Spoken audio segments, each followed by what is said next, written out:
So the independent expert submitted his report. The P.U.C, of course, reviewed it,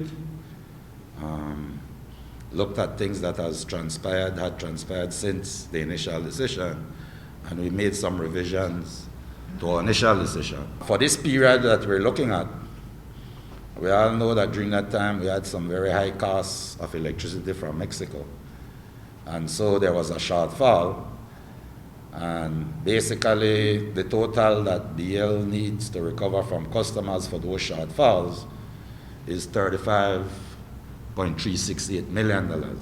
That hasn't changed from the initial decision because that is for a period that is already complete. One of the things that B.E.L objected to when we made our initial decision is that we had deferred consideration of certain proposed investments pending B.E.L providing cost-benefit analyses or justification for those investments.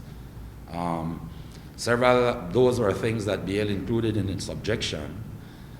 And for the most part, the expert agreed that the things that B.E.L were asking us to look at, it would only be proven for them to justify the cost to the commission before the commission approved them and then pass on those costs to customers.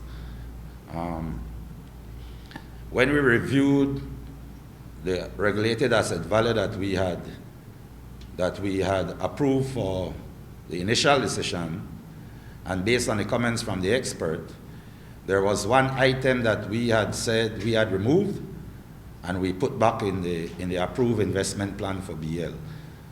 And that was a $10.2 million for some system improvements over the 4 years. We had taken out, again, deferred consideration, not disallowed, but we had deferred consideration of expenses or investments having to do with automatic meter infrastructure. All in all, I think there was some $20 million that B.E.L had proposed.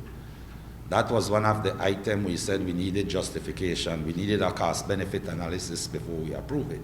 We want to see what the benefits will be to the customers. The cost of power, especially from Mexico, because the others are fixed by contract, the prices from Mexico have dropped significantly. And so